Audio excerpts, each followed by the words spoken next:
जय श्री राम दोस्तों। आप सभी का बहुत बहुत स्वागत है आपके चैनल कलयुग प्रकाश में। आज हम इस वीडियो में कुछ ऐसे दान के बारे में बात करने वाले हैं जिनका दान प्रत्येक मनुष्य को अपने जीवन काल में कम से कम एक बार तो ज़रूर करना चाहिए। हम बहुत भाग्यशाली हैं कि भगवान की कृपा से हमें ये मानव रूपी जीवन मिला है, तो हमें इस जीवन को सार्थक करना चाहिए। हमें कुछ मीनिंगफुल ऐसा करना चाहिए अपने जीवन में कि जिससे हमारा आज ही नहीं, हमारा कल भी धन्य हो। आज के जीवन को सुधारने के लिए तो हम इतनी भाग दौड़ कर रहे हैं, हम धन कमा रहे हैं, हम लगातार भाग रहे हैं, जाने किस चीज़ के लिए, बेहतर भविष्य के लिए शायद। लेकिन उस चीज़ में हम बहुत सी चीज़ें ऐसी हैं जो चाहते ना चाहते हुए भी कुछ हो जाता है और वो हमारे प्रारब्ध बन के हमें आगे आने वाले जीवन में मिलते हैं। कई बार कुछ जानबूझकर ऐसे काम हो जाते हैं, कई बार अनजाने में भी ऐसे काम होते हैं। तो हमें क्या करना चाहिए? हमें अपने आने वाले उस जीवन के लिए भी धन जोड़ना चाहिए। ये कैसा धन है? ये धन दौलत का धन नहीं है, ये धन है कर्मों का धन। हमें अपने कर्मों से इतना धनी बन जाना है कि जो आने वाला जो हमारा जीवन है, इस देह को त्यागने के बाद का जो हमारा जीवन है, वो जीवन भी हमारा धन्य रहे।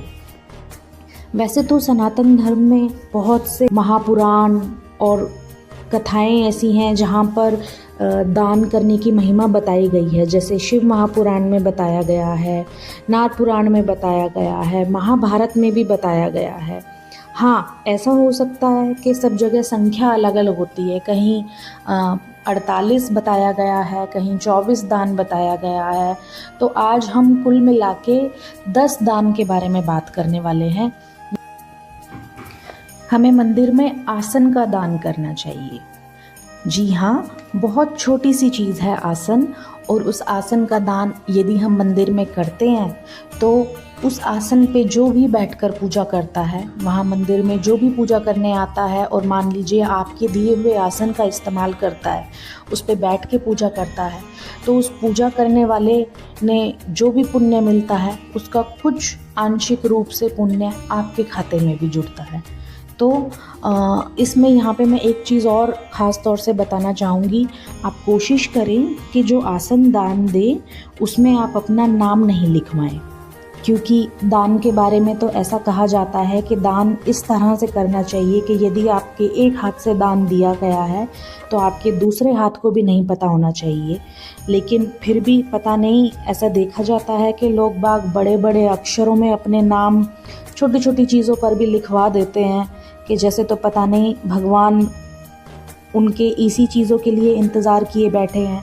खैर, आपको ये करना है कि आपको उस पर, या फिर इसके अलावा आप जो भी चीज़ मंदिर में दान कर रहे हो, आपको उस पर अपना नाम नहीं लिखवाना है, तो आपको उस दान का पुण्य और अच्छा और ज़्यादा मिलेगा।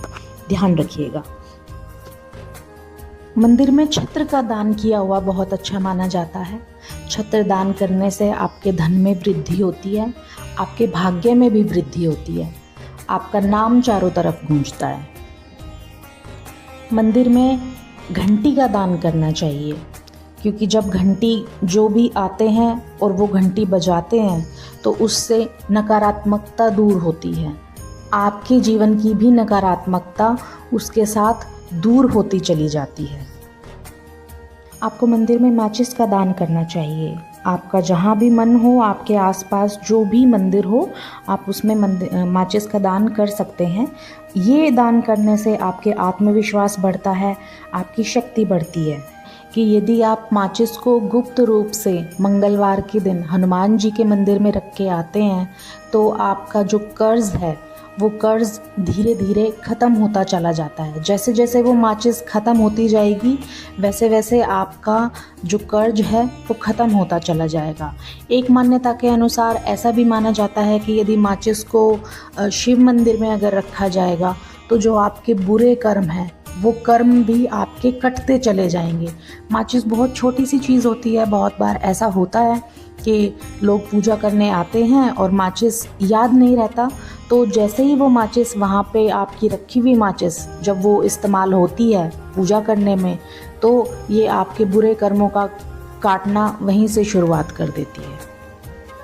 यदि आपको अपने मान सम्मान में वृद्धि चाहिए, आपको चाहिए कि आपका नाम सब जगह गूंजे, तो आपको किसी भी आसपास के मंदिर में ध्वज का दान करना चाहिए।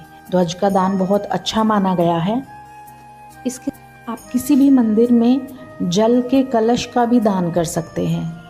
इस जल कलश से भगवान को अभिषेक किया जाता है। जितने भी श्रद्धालु वहाँ आते हैं वो इसको इस्तेमाल करते हैं। आपके घर में इस दान की वजह से आपके घर में सुख, शांति और समृद्धि आती है।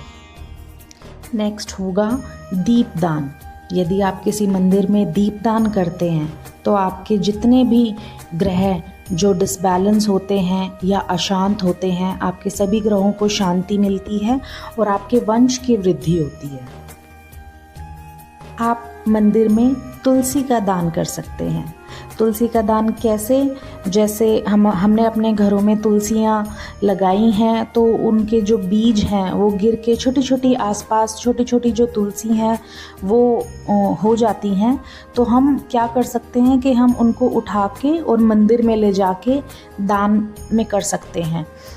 एक मैंने बड़ा अच्छा तरीका देखा था। एक हमारे मित्र हैं, उन्होंने कम से कम 10 छोटे छोटे पौधे मिट्टी में रख के और एक मंदिर में रख के आए और उन्होंने उसके साथ में एक पैम्फलेट भी बना के वहाँ पे चिपका दिया था, जिसमें ये लिखा हुआ था कि जिसके घर में तुलसी नहीं है या जो चाहता है वो इन पौधों को लेके जा सकता है। हर एक पौधे की कीमत 10 रुपये होगी या 11 रुपये होगी या जो भी आप रखना चाहें, और ये पैसा आप मंदिर के दान पात्र में डाल दीजिए। तो इससे 2 काम होते हैं। एक तो पहला, तुलसी दान करने से आपके अंदर सकारात्मकता, आपके परिवार के अंदर सकारात्मकता आती है। दूसरा, थोड़ा सा जो मंदिर के कार्य के लिए जो थोड़ा बहुत भी, अगर आपने 5 पौधे भी रख दिए और 50 रुपये भी किसी ने मंदिर के दान पात्र में डाल दिए तो वो भी आपके खाते में जुड़ते हैं, आपके पुण्य। और यहाँ पर ध्यान दीजिएगा, हम जब भी खाते के बारे में बात कर रहे हैं तो आपके पुण्य कर्म और आपके पुण्य खाते के बारे में बात कर रहे हैं। मंदिर में कपूर दान किया जा सकता है। मंदिर में कपूर का दान करना चाहिए। जैसे कपूर से खुशबू महक उठती है सब जगह, उसी तरह कपूर के दान से आपके जीवन में सुख और समृद्धि बढ़ती चली जाती है। 10th नंबर पर सबसे आखिरी हम बात कर रहे हैं मिट्टी का दीपदान। जी हाँ, ये बहुत ज़रूरी एक दीपदान है। आमतौर पर देखा गया है कि लोगों के जीवन में कितनी सारी जो भी परेशानियाँ आती हैं, बहुत सी पितृदोष की वजह से भी आती है। यदि आप किसी भी मंदिर में मिट्टी के दीपक का दान करते हैं तो उससे आपके पितृदोष शांत हो जाते हैं। तो यहाँ आज मैंने कुल मिलाकर आपको 10 ऐसी चीज़ें बताई हैं जिनका आप मंदिर में यदि दान करते हैं तो कहीं ना कहीं आपके जीवन में एक प्लस पॉइंट बढ़ता है, एक पॉजिटिविटी आती है। और मैं तो ये चाहती हूँ कि हर इंसान कम से कम एक बार तो अपना खाता खोले। एक बार, यदि रेगुलर बेसिस पे नहीं तो कम से कम एक बार तो कभी ना कभी अपने जीवन में इन चीज़ों का दान करें। तो यदि आपको वीडियो पसंद आई है तो प्लीज़ लाइक करें, शेयर करें, मेरा चैनल सब्सक्राइब करें और इसी तरह की अच्छी जानकारी के लिए आप सब्सक्राइब करें और बेल आइकन प्रेस कीजिए ताकि जो भी नेक्स्ट वीडियो आए तो आपको तुरंत उस चीज़ का अपडेट मिले। धन्यवाद। जय श्री राम।